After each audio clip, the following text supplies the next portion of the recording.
Thank you, Madam Chair. And I will just say that this hearing's meant to be on the expansion of ICE facility and ICE detentions. And so I want to just talk about some of the things that actually happen in ICE detention, at least in one facility.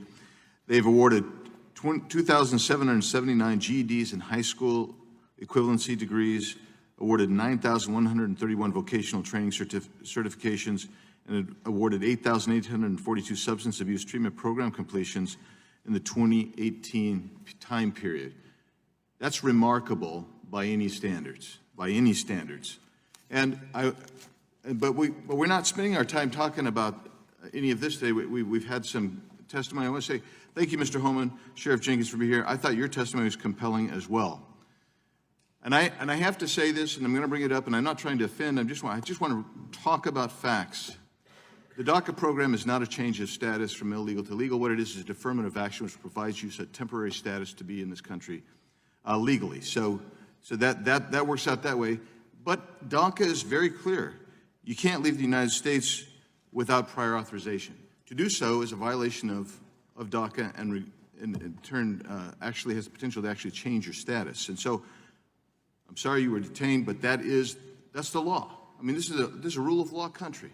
That's what makes America different. That's what protects and preserves Americans' freedom throughout the world, is the rule of law in and of itself. Mr. Davidoff, I'm glad you got asylum. I'm okay with that. But you said in your testimony, your written statement, I came on a tourist visa with intention to stay in the U.S. Guess what that is? That's a violation of law. And then you waited until after that visa expired and applied for asylum. Guess what that is? That's a violation of law. That's what it says in your statement. That's what you said today. So even though you're granted asylum, it's unusual, I think, to say I can break the laws of this country twice, but I want asylum to be here. I'm not fine with you being here, but the point is you violated the law twice. The testimony and the evidence is clear and the data is clear. 9 out of 10 people that are in ICE custody have some kind of criminal background. That's why they're there. ICE is out there, but they're criticized. We have people saying, let's defund ICE. We have people on this panel today say, let's reduce the funding for ICE. ICE is under tremendous pressure because someone mentioned the astonishing growth in ICE detentions. Well, you know what caused that? How about 148,000 people rushing the border in 1 month in this country?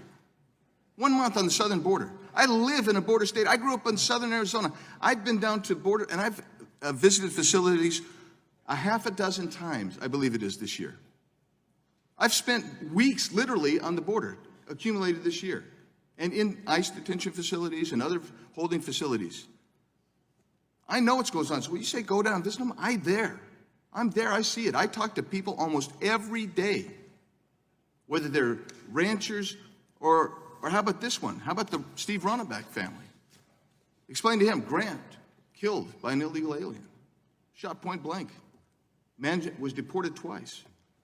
Marianne Mendoza, who lost her son Brandon, killed by an illegal alien. We don't hear about that. How about this? We're talking about 287G, Sheriff Jenkins. How about this? You got Santa Clara County, California. Guess what? Guess what we just have here?